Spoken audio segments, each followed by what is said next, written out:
Hello everyone, and welcome to my General Hospital official channel. I hope everyone is having a wonderful day. Before we begin, please hit the subscribe button and give this video a thumbs up. The silence in the penthouse was a physical presence, thick and heavy, broken only by the rhythmic ticking of the baccarat crystal clock on the mantelpiece. It was a sound Carly Corinthos had once found soothing, a marker of the refined, controlled life she had built from the ashes of her chaotic youth. Now, each tick was a hammer blow against her temples, a countdown to an impending doom that threatened to dismantle everything. She stood by the floor-to-ceiling window, staring out at the Port Charles skyline without truly seeing it. The city was bathed in the soft, bruised light of dusk, but to Carly, it felt like the dead of night. In her hand, her phone felt like a lead weight. The text from Britt Westbourne, stark and unadorned, glowed on the screen. "We need to talk. Now. It's about Jason." A cold knot of dread tightened in her stomach. Britt wasn't an alarmist. As head of infectious diseases at General Hospital, she was a woman of science, of facts, of a certain grim pragmatism that had, over recent months, forged a fragile but genuine bond between them. If Britt said they needed to talk, and it was about Jason, it was catastrophic. The elevator chimed its soft arrival. Carly didn't turn. She heard the doors slide open, the confident click of heels on marble, then a pause. "Carly?" Britt's voice was softer than usual, stripped of its characteristic sarcastic edge. That, more than anything, made Carly finally turn. Britt stood in the center of the grand living room, looking out of place amidst the opulent, warm decor. She was still in her white doctor's coat, a stethoscope slung around her neck like a noose. Her blonde hair was slightly disheveled, and there were shadows under her eyes that spoke of a long, difficult day. "What is it?" Carly's voice was rough, scraped raw from a day of silent screaming. "Just say it, Britt. There's no news that can be worse than what I'm already imagining." Britt took a deep breath, her gaze flickering around the room as if checking for unseen listeners. "It's about Rocco." Carly blinked, thrown. "Rocco? Spencer's little brother? What does he have to do with Jason?" "He was there," Britt said, her voice dropping to a near whisper. "The night of the incident. With the guard. He was hiding in the back of the warehouse. He saw everything." The air left Carly's lungs in a whoosh. She stumbled back a step, her hand flying to her mouth. Rocco. A child. A sweet, innocent boy who loved his big brother and his video games. He had seen Jason Morgan, the man he knew as a family friend, in a violent, life-altering confrontation. "Oh, my God," Carly breathed, the words barely audible. "No one knew. No one said." "He was terrified," Britt continued, her clinical tone a stark contrast to the horror of the story. "He'd snuck in to retrieve a toy plane he and Spencer had hidden there. He hid behind some crates. He saw the argument, he saw the guard lunge at Jason, he saw Jason defend himself.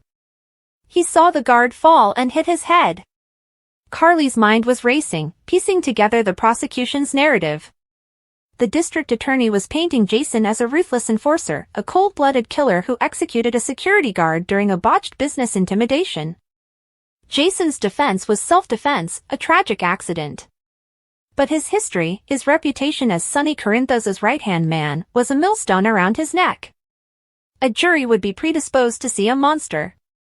But a child's testimony, a child who had no allegiance to the Corinthos organization, who was, by all accounts, a good, honest kid, that could be the one piece of evidence that could cut through the prejudice. It could corroborate Jason's version of events. It could save him. Hope, treacherous and fragile, began to bloom in Carly's chest. He'll testify? He'll tell them what he saw? That it was an accident? Britt's expression shattered that hope before it could fully form. Her face was a mask of anguish and conflict. "That's why I'm here, Carly. I went to see Lulu. To talk to her about Rocco possibly speaking to the police. To prepare a statement. Lulu Falconeri. Rocco's mother. Dante's ex-wife. A woman who had every reason to despise the world of violence and crime that Jason Morgan represented. A world that had nearly destroyed her father, Luke, and had irrevocably damaged her husband, Dante. And? Carly prompted, her heart hammering against her ribs. She was resolute, Britt said, choosing her words carefully. She said absolutely not. She will not allow Rocco to be dragged into this. She said he's been having nightmares, that he's terrified. She believes that putting him on the stand, in front of a courtroom, being cross-examined by a hostile prosecutor, it would destroy him. She said she has to protect her son, no matter the cost. The fragile hope in Carly's chest curdled into a hot, sharp fury. Protect him? What about protecting an innocent man? Jason is facing life in prison, Britt. Life! For a crime he didn't commit. How can she be so selfish? She's not being selfish, Carly, she's being a mother. Britt's own voice rose, frayed with emotion. Can you honestly stand there and tell me that if it were one of your children, you would willingly throw them into that meat grinder? To be questioned, to have their memories picked apart, to be accused of lying? For Jason Morgan? The question hung in the air between them, a challenge and a condemnation. Carly wanted to scream yes, of course she would, because it was the right thing to do. But the mother in her, the part that had fought like a lioness for Jocelyn, for Michael, for Donna, hesitated. She pictured Jocelyn, so young, so vulnerable, being forced to relive a trauma in a cold, intimidating courtroom. The thought was unbearable. She deflected, the anger easier to handle than the painful truth. So that's it? Jason goes to prison because Lulu Falconeri is too scared to let her son tell the truth? I didn't say that was it, Britt said, her voice dropping again, becoming deadly serious. She stepped closer, her eyes locking with Carly's. I went to see Rocco myself. At the park with a police escort. I sat with him. I talked to him, not as a doctor, but as someone he trusts. Carly stared, mesmerized and horrified. You talked to him without Lulu's permission? It was a public place. I was checking on a patient, Britt said, a flicker of her old defiance in her eyes. The point is, I got him to talk to me. He described everything. The sounds, the shadows, the fear. He confirmed it, Carly. Every word of Jason's story. The guard was the aggressor. Jason was trying to leave. It was a push, a slip, a tragic accident. Tears welled in Carly's eyes, a confusing mix of relief and despair. To have the truth confirmed was a blessing. To know it was locked inside a child who couldn't share it was a curse. Then we have to make her see reason. We have to. Carly, listen to me, Britt interrupted, her tone leaving no room for argument. I spoke to Rocco. And before I left, I looked him in the eye, and I told him 8 words. 8 words that I know, with every fiber of my being, have sealed Jason's fate. The penthouse seemed to grow colder. The ticking of the clock was now a deafening drumbeat. Carly felt the world narrow to Britt's pale, determined face. What? Carly whispered, the word tearing from her throat. What did you say to him? Britt held her gaze, her own eyes filled with a terrible, resigned certainty. The silence stretched, taut as a wire, for what felt like an eternity. When she finally spoke, the 8 words were delivered not with a shout, but with the quiet, devastating force of a verdict. I told him, you never saw Jason that night. The world stopped. Carly heard the words, but her brain refused to process them. They were syllables, sounds, that made no sense in their configuration. You never saw Jason that night. What? She breathed, the word a puff of air. I told him he never saw Jason, Britt repeated, her voice flat, hollow. I looked a traumatized, impressionable 7-year-old boy in the eye, and I instructed him to bury the most frightening memory of his life. I told him his mind was playing tricks on him. That the shadows and the noise had scared him, and he'd imagined the rest. I convinced him that Jason Morgan was never there. Carly's legs gave way. She crumpled onto the arm of the nearby sofa, her body going numb. She could only stare at Britt, her mind a whirlwind of shock, disbelief, and a dawning, monstrous understanding. You tampered with a witness, Carly stammered. You manipulated a child. You committed a crime. Why? Why would you do that? Britt's composure finally cracked. A single tear traced a path down her cheek. Because Lulu was right, she said, her voice thick with emotion. Putting him on the stand would have destroyed him. The prosecution would have torn him to shreds. They would have implied his mother put him up to it, that the mighty Corinthos family had bought his testimony. They would have made him doubt his own mind, his own memories, until he didn't know what was real anymore. He would have been psychologically scarred for life. I've seen it happen before. So you scarred him yourself? Carly shot back, finding her voice, finding her fury. It was a cleansing, white-hot fire. You did the prosecution's job for them. You took the one piece of evidence that could have saved Jason and you set it on fire. How could you, Britt? I thought you were his friend. I thought you cared about him. I do care about him. Britt cried out, her hands clenching into fists at her sides. But I'm a doctor, Carly. My oath is to do no harm. And causing irreparable harm to a child is a harm I cannot justify, not even for Jason. Don't you see? It was a choice between two terrible outcomes. Let a child be broken to save a man, or save a child and let a man be condemned. There was no winning move here. There was. Carly screamed, launching herself to her feet. The winning move was the truth. The truth was winning. And you just threw it away. The truth is a luxury sometimes. Britt fired back, her own tears falling freely now. A luxury children can't afford. What good is Jason being free if it's built on the shattered psyche of an innocent boy? Could he live with that? Could you? He wouldn't have to. The truth would have set him free, and we could have helped Rocco. We could have gotten him therapy, support, anything he needed. Instead, you've made Jason a sacrificial lamb. I made a choice, Carly. Britt's voice broke. A choice no one should ever have to make.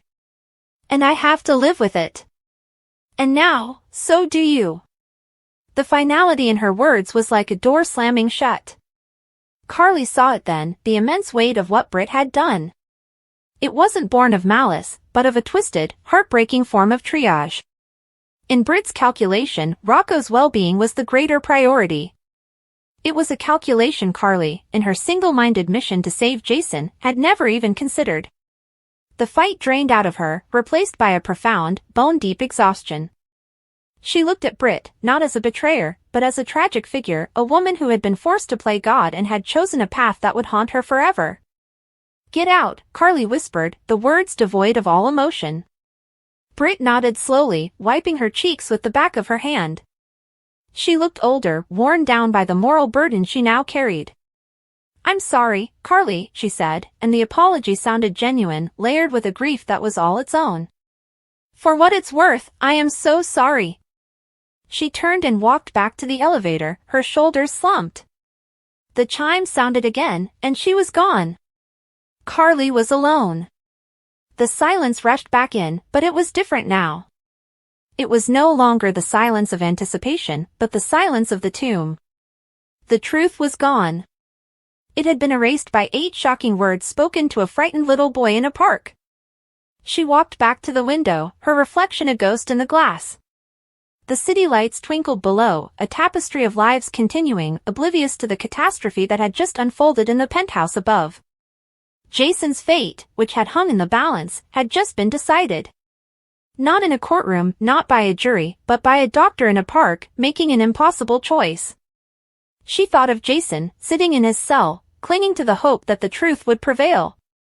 He believed in the system, in fairness, in the power of facts. He didn't know that his most crucial witness had just been psychologically coached into silence. A sob caught in her throat, harsh and dry. What could she do? Go to the police?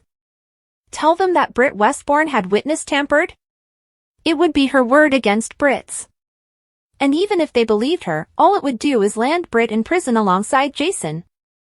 It wouldn't make Rocco's testimony admissible. In fact, it would taint it forever. Britt's intervention had been a poison pill, irrevocably corrupting the one person who could have told the story. She was trapped. They were all trapped. The trial began a week later. The courtroom was packed, a circus of media, family, and enemies. Carly sat in the front row, flanked by Sunny and Sam. She wore a tailored black suit, her face a carefully constructed mask of stoic support. Inside, she was screaming. She watched as the prosecution laid out its case. The circumstantial evidence was strong. Jason's fingerprints at the scene, his known association with the warehouse's owner, his history of violence. They painted a picture of a ruthless hitman, a man who saw human life as an obstacle. Then, the defense presented its case. They called character witnesses, they tried to explain the context, they presented Jason as a man of loyalty and honor, forced into a violent world to protect his family. It was a good defense. But it wasn't enough. Carly could see it in the jurors' eyes. They were listening, but they weren't believing. And throughout it all, she kept glancing at the door, a foolish, desperate part of her hoping that Lulu would walk in, Rocco's hand in hers, ready to do the right thing. But the door remained shut. The climax came when the defense rested. There was a palpable tension in the air. The case was closing. It was now or never. The judge called for a short recess. As people filed out, talking in hushed, excited tones, Carly's eyes met Britt's from across the room. Britt was standing near the back, having come to observe, her face pale and drawn. Their gaze held for a long moment, a silent exchange of shared horror, of a terrible secret that bound them together in this awful, unfolding tragedy. There was no animosity left in that look, only a deep, abiding sorrow. Britt gave a slight, almost imperceptible shake of her head. A final confirmation. The deed was done. The path was set. Carly looked away, her heart a stone in her chest. The final arguments were made. The prosecutor was eloquent, passionate, painting Jason as a danger to society. The defense attorney was earnest, pleading for reason, for the jury to see the man, not the myth. The jury filed out to deliberate. The climax came when the defense rested. There was a palpable tension in the air. The case was closing. It was now or never. The judge called for a short recess. As people filed out, talking in hushed, excited tones, Carly's eyes met Britt's from across the room. Britt was standing near the back, having come to observe, her face pale and drawn. Their gaze held for a long moment, a silent exchange of shared horror, of a terrible secret that bound them together in this awful, unfolding tragedy. There was no animosity left in that look, only a deep, abiding sorrow. Britt gave a slight, almost imperceptible shake of her head. A final confirmation. The deed was done. The path was set. Carly looked away, her heart a stone in her chest. The final arguments were made. The prosecutor was eloquent, passionate, painting Jason as a danger to society. The defense attorney was earnest, pleading for reason, for the jury to see the man, not the myth. The jury filed out to deliberate. The wait was an agony. Minutes felt like hours. Sunny paced relentlessly, a caged tiger. Sam sat perfectly still, her hands clenched in her lap, her knuckles white. Carly simply stared at the wood grain of the table in front of her, tracing the patterns, trying to empty her mind of the 8 words that echoed incessantly. You never saw Jason that night. It took the jury less than 3 hours. The bailiff's call of all rise sent a jolt through the courtroom. Carly stood, her legs trembling. She watched the jurors file back in. She searched their faces, looking for a clue, a hint of mercy, of understanding. Their expressions were neutral, unreadable. The judge spoke. Madam Foreperson, as the jury reached a verdict? A woman in the front row stood. We have, Your Honor. She passed a slip of paper to the bailiff, who carried it to the judge. The judge read it, his face revealing nothing. He passed it back. The foreperson took the paper. The rustle of it was the only sound in the dead silence of the room. Carly's eyes found Jason. He stood tall and straight beside his lawyer, his face a mask of calm acceptance. He was ready for whatever came. He had faith. A faith she now knew was tragically misplaced. The foreperson's voice was clear and steady, ringing through the hushed courtroom. On the count of murder in the first degree, we find the defendant, Jason Morgan, guilty. A collective gasp rippled through the room, followed by a surge of noise, cries from his supporters, murmurs from the press. Carly didn't hear any of it. The word guilty hit her with the force of a physical blow, driving the air from her lungs. She swayed on her feet, and Sonny's strong arm shot out to steady her. She looked at Jason. For a brief, unguarded moment, she saw the shock in his blue eyes, the flicker of disbelief before the shutters came down, and the familiar, impenetrable wall of resignation settled back into place. He had believed in the truth. He had believed he would be exonerated. He turned his head slightly, and his eyes met hers. In that look, she saw 1,000 questions, and she had all the answers she could never, ever give him. The gavel banged, a sound of finality. As the court officers moved to lead Jason away, the spell broke. The room erupted into chaos. Reporters shouted questions. Laura Spencer comforted a weeping Sam. Sonny was already on his phone, his voice a low, furious growl, planning appeals, vowing to fight. Carly stood frozen in the midst of the storm, an island of devastating knowledge. She watched as Jason was handcuffed, his hands behind his back. He didn't struggle. He just kept his eyes forward, walking toward a future that was now a prison cell. He passed by her row. For a second, he was close enough to touch. "I'm sorry," she whispered, the words lost in the din. He didn't hear her. Or if he did, he probably thought she was apologizing for the verdict. She wasn't. She was apologizing for the truth she had helped bury. She was apologizing for the friend who had made an impossible choice. She was apologizing for her own powerlessness. She watched him disappear through the side door, and a part of her soul went with him. Later, back at the Metro Court, surrounded by family and allies all talking strategy, all vowing to never give up, Carly slipped away. She went up to the rooftop bar, empty at this hour. The wind whipped at her hair and clothes, but she barely felt it. She looked out at the city, at General Hospital glowing in the distance, at the dark expanse of the harbor beyond. She replayed Britt's visit over and over in her mind. The grim determination. The tearful confession. The 8 words. "You never saw Jason that night."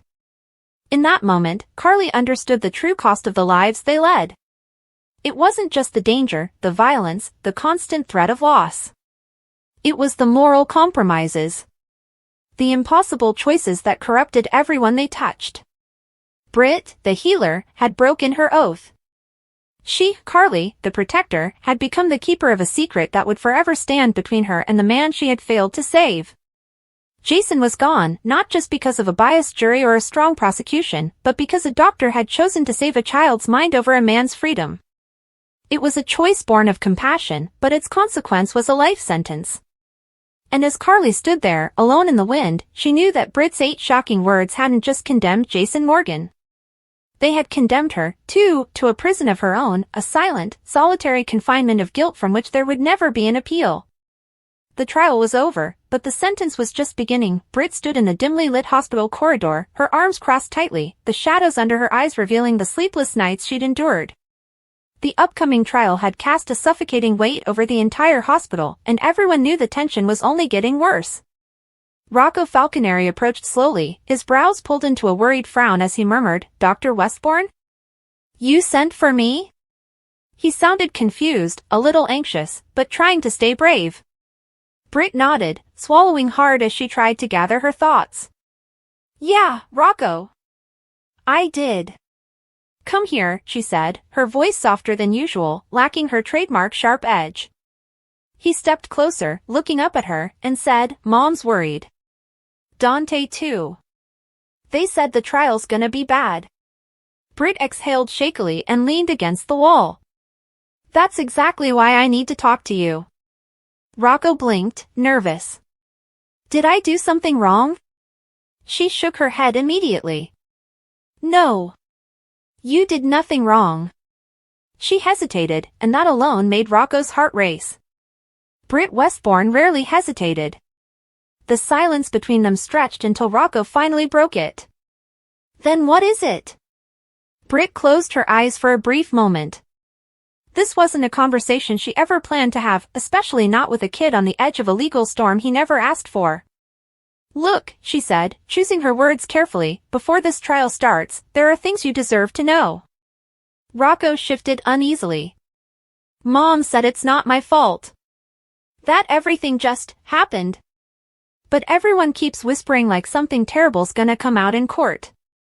Britt sighed and crouched down to meet his eyes. People whisper because gossip is easier than facts, she said, her tone firm. But I don't want you going into that courtroom blind. Rocco nodded slowly. Okay. Tell me? Britt felt her throat tighten. I will. But you need to stay calm, okay? He nodded again, biting his lip. He looked so much like Lulu in that moment that Britt nearly faltered. She took another breath, one that trembled, and said softly, Rocco, everything you think you know about what happened, it's only part of the truth. His eyes widened slightly. What do you mean? I told the police what I saw. I told the truth. Britt shook her head. I know you did. But there are layers to this. Layers you weren't supposed to see. Rocco's voice cracked. Is someone mad at me for talking? She lifted a hand and gently squeezed his shoulder. No. No one is mad. But you're about to be dragged through weeks of lawyers twisting your words, and before that happens, you need something from me. Rocco swallowed. What? Britt's gaze grew dark with conflict. The truth. The whole truth. Rocco instinctively stepped back. About what? He whispered. Britt's fingers twitched at her side, a sign of her nerves. About what really happened before everything spiraled. About why you were even there that night. And about why certain people want to keep you quiet. Rocco's breath hitched. People want to keep me quiet? Britt cursed under her breath for letting that slip. Not like that. No one's hurting you. But there were decisions made, and you weren't supposed to be part of it. Rocco frowned. I don't understand. Britt rubbed her forehead. I know. And explaining this is like walking through fire.